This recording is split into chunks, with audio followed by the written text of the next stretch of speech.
Beehive recently conducted a survey across our network of SMEs to understand the impact of COVID on the economy and their businesses. Here's what we found.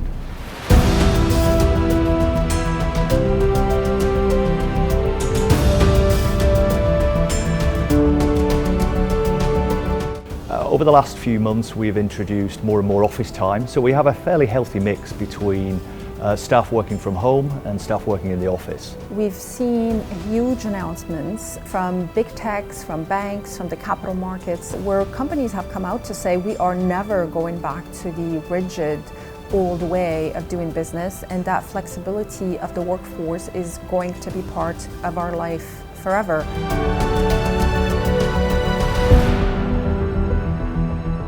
Originally, we were working in the office 5 days a week. After COVID, we've learned that working from home is actually quite beneficial, and now we only go into the office 2 days a week and 3 days are work from home.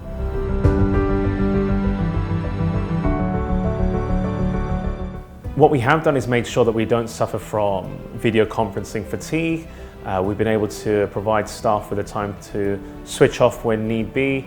But all in all, we've been able to remain on course with our operations and not had to change too much actually.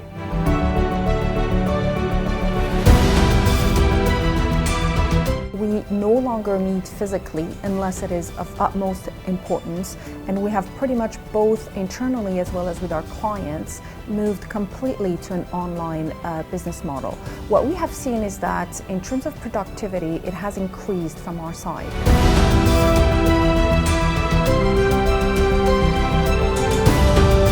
Honestly speaking, I think the priority for the past 8 months has been about health.